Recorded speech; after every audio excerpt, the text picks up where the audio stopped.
A few days ago, I went looking for a waterfall.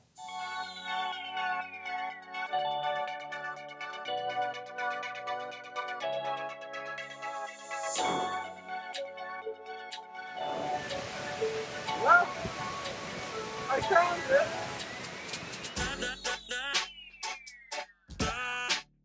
And the fact that I did is important for this video because today I'm talking about one of the biggest camera settings out there.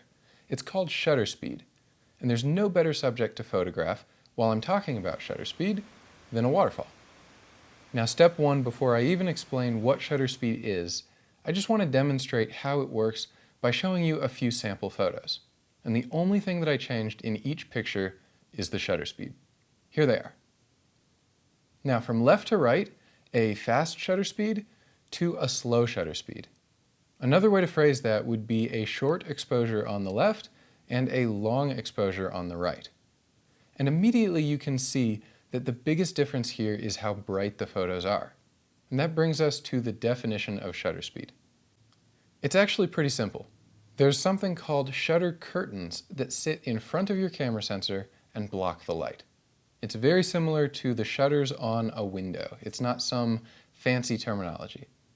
And anytime that you take a photo, the shutter curtains move out of the way and allow light to hit your camera sensor.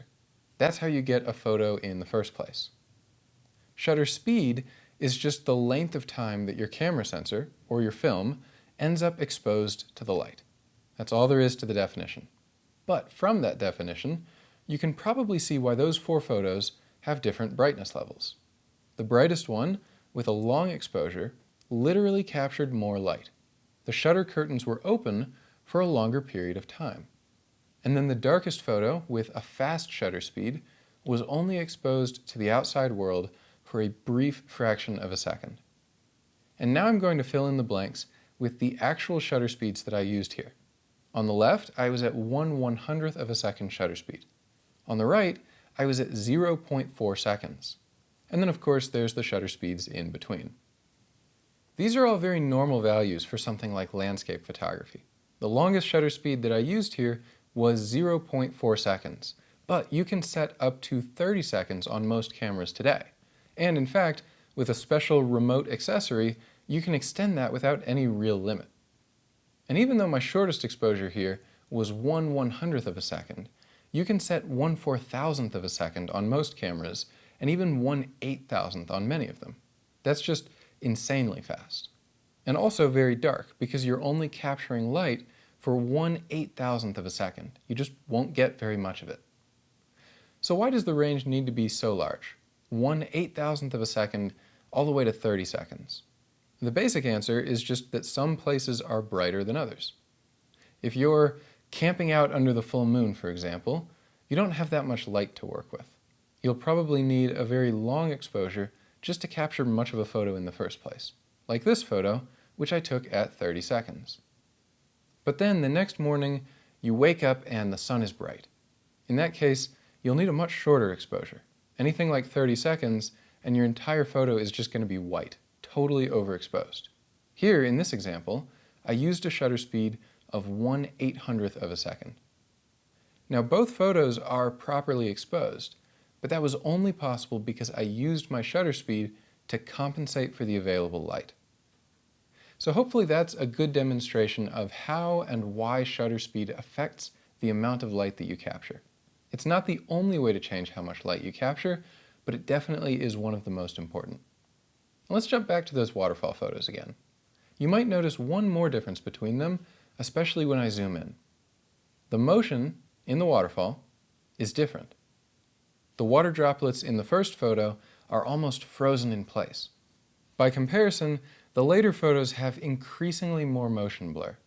So why is this?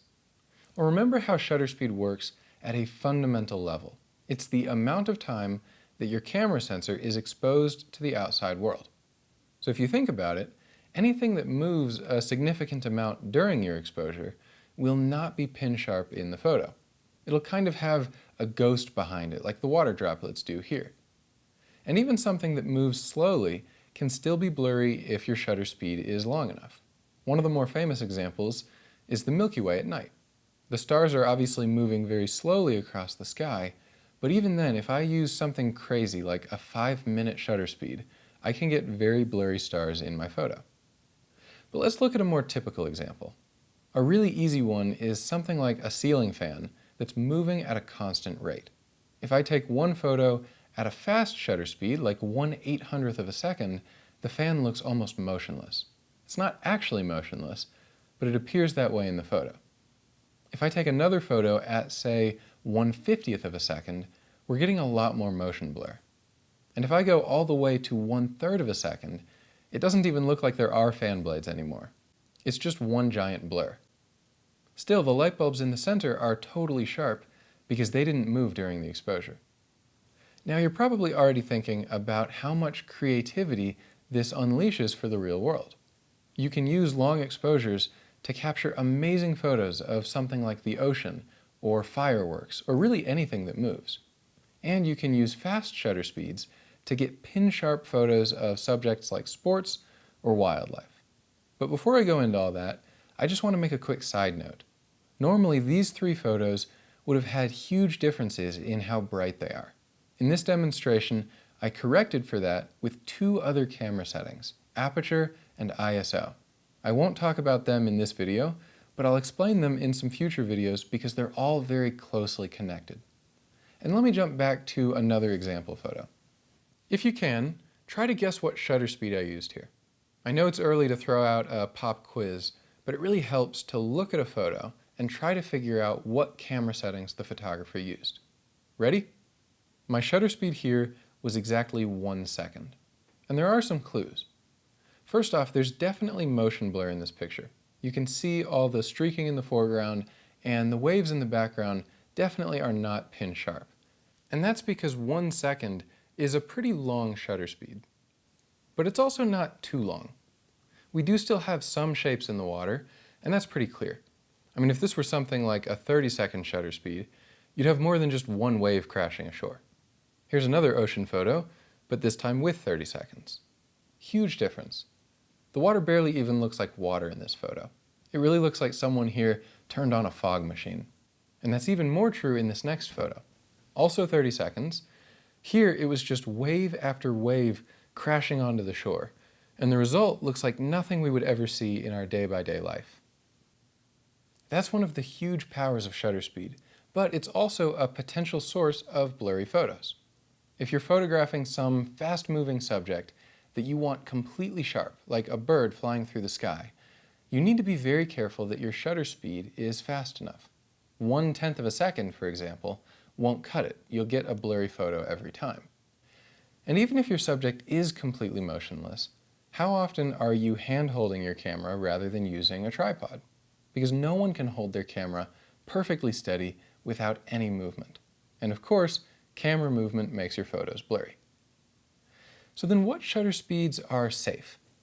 That depends on 4 different factors. Number 1, how fast is your subject moving? Pretty self-explanatory. If you're photographing a race car, you'll obviously need a faster shutter speed than if you're photographing a turtle. And number 2, how stable is your camera?